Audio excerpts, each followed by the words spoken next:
Every December, while most people are wrapping presents and planning holidays, a small group of the world's most powerful individuals are reading something you've probably never heard of. It's called The World Ahead, published by The Economist magazine. And it's not written for you, it's written for them. The bankers, the policymakers, the families who've controlled global finance for generations. And here's what should terrify you. They've been right before. Before COVID locked down the world, they published covers hinting at pandemic chaos. Before Russia rolled tanks into Ukraine, they showed war and energy collapse. Before inflation destroyed your savings, they warned of currency instability, not loudly, not on cable news, quietly in a magazine most people will never open. And now, the 2026 edition is out. And what it shows isn't just concerning, it's a blueprint for controlled demolition. The cover alone should stop you cold. War imagery, economic breakdown, syringes and pills scattered everywhere, protests, markets collapsing, the American flag torn and frayed. Inside, The Economist lays out what they believe is coming. Not what might happen, but what will happen. And 2026 isn't just another year. It's America's 250th anniversary, and instead of celebration, they're forecasting fracture. Instead of unity, division so deep it might be irreversible, instead of the American dream, they're describing its funeral. So today, I'm decoding what the global elite are preparing for. This isn't conspiracy theory, this is their publication, their words, their warnings. And if you've felt like something big is coming, then you need to pay very close attention to what comes next. The Economist has been in print since 1843, nearly 2 centuries of influence. It's based in London, with offices in every major financial hub. But don't let the polite British tone fool you. This isn't a neutral news magazine, it's the house publication of the global elite. The Economist Group has historically been controlled by families like the Rothschilds and the Agnellas. Evelyn de Rothschild chaired the board for nearly 2 decades until 2009. Today, the ownership structure is intentionally opaque, but legacy interests still hold significant stakes. The magazine is read at Davos, at G20 summits, in central bank boardrooms. These aren't subscribers, these are decision makers who shape policy before you ever hear about it on the news. Every December, they release The World Ahead issue, a forecast of the coming year. But over the past decade, these forecasts have stopped being predictions and started looking like advance notice. In 2019, they hinted at global disruption. Months later, COVID shut down the world.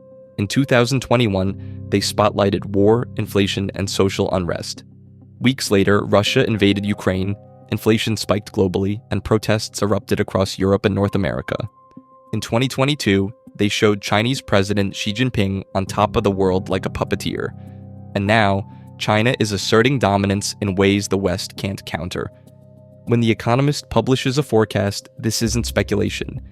This is the playbook, and the 2026 edition is a roadmap for war, economic breakdown, and what they're calling the end of the American experiment as we know it. The Economist doesn't put random images on their covers. Every element is deliberate, symbolic, and meant to signal something to those paying attention.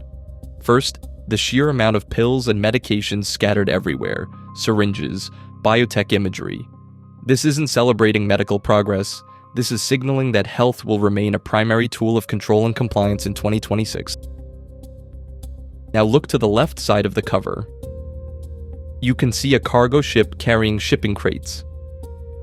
At first glance, you'd think they're warning us about supply chain disruptions, which in itself would be scary enough. But when you take a closer look, you notice something even more unsettling. The shipping crates are open, and you can see what's inside them. There are also robotic, AI-like dogs scattered throughout the cover, drones hovering, a submarine representing underwater surveillance and espionage. The message is clear: automation, surveillance, and autonomous systems will play a major role in what's coming. And here's something really disturbing. You can see a gaming console wired directly to a human brain. They're hinting that most people will be too distracted with games, entertainment, and digital escapism to protect themselves or even notice what's happening around them. While the world collapses, the masses will be plugged in, pacified, and completely unprepared. There's also a chart in the middle with 2 crossed swords and coins scattered around it. The chart shows a red downward trajectory, clearly hinting at a stock market collapse and potentially the fall of the US dollar as the world's reserve currency. Every element on this cover is a warning, and if you understand the language they're speaking, it's not even coded anymore. It's right there in plain sight. 2026 marks America's 250th anniversary. That should be a moment of national pride and celebration. But The Economist warns that the year will be defined by widely diverging accounts of America's past, present, and future. Translation, they're expecting chaos, not celebration. Deep fractures that make reconciliation impossible. They describe a nation divided not just politically but historically, unable to even agree on what America was, let alone what it should become. And instead of asking, how do we fix this? They ask, who takes the lead afterward? That question alone reveals everything. They're not worried about saving America. They're positioning for what comes next. The Economist openly asks whether the world is entering a new Cold War, or whether a Trump-era deal might carve the planet into American, Chinese, and Russian spheres of influence. If that sounds familiar, it should. It's nearly identical to the world right before World War II. They also warn of gray zone warfare, cyber attacks, underwater infrastructure sabotage, Arctic territorial grabs, election interference. These are tactics that let nations escalate without triggering official war declarations. Ukraine, Taiwan, Israel, and the broader Middle East, Venezuela, the South China Sea, every single one of these flashpoints is mentioned or implied in the forecast. The Economist isn't being alarmist. They're measured, clinical, detached, and that makes it more terrifying.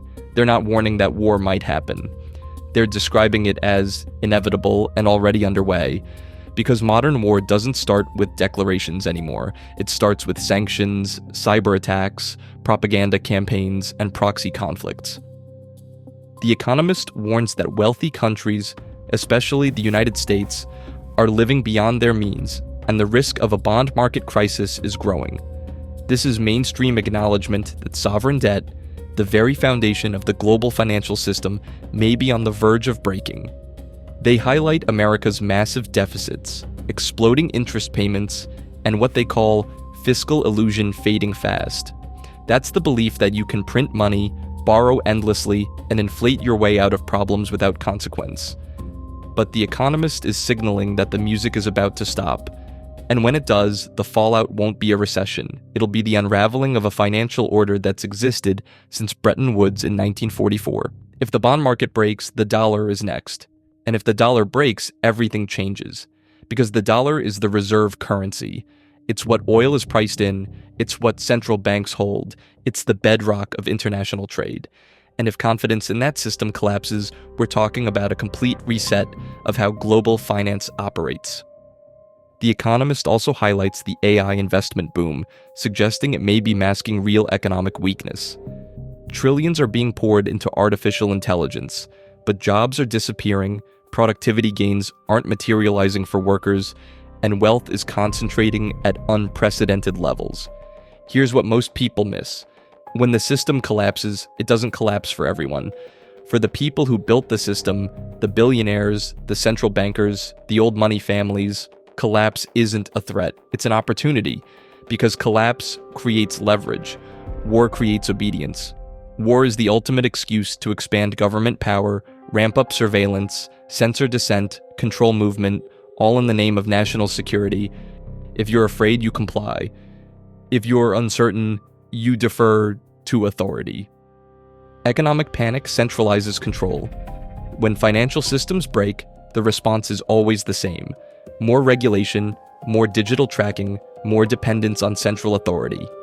We've already seen the groundwork being laid with central bank digital currencies and social credit experiments.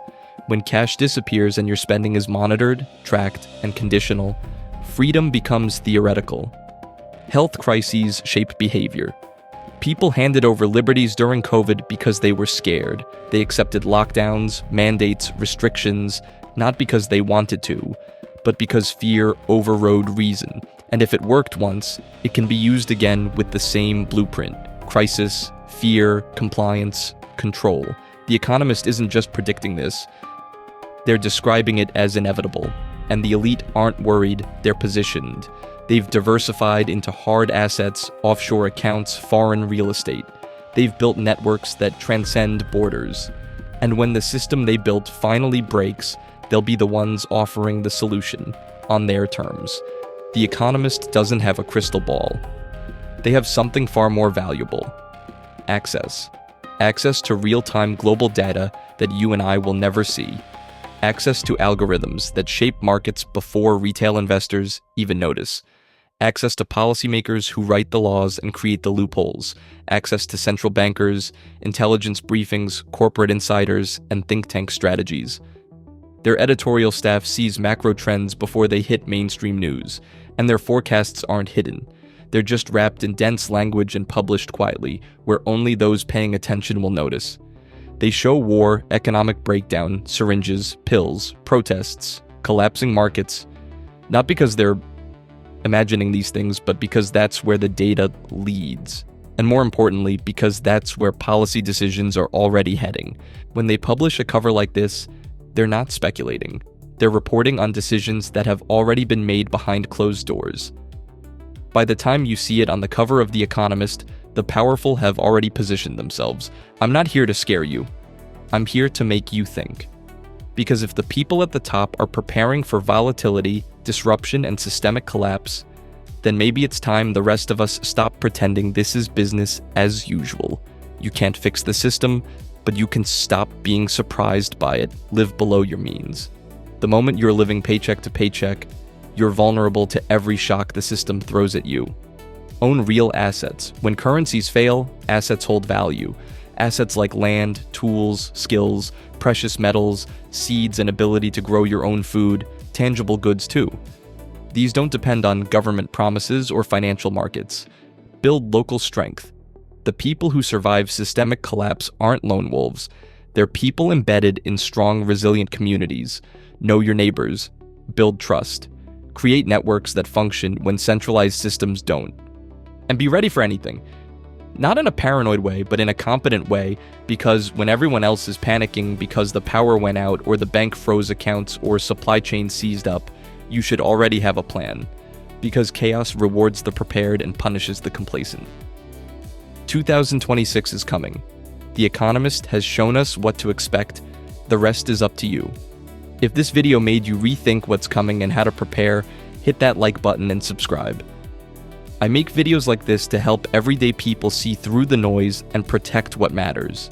And if you want to know exactly how to survive an economic collapse, check out my next video right here. Thanks for watching, and I'll see you in the next one.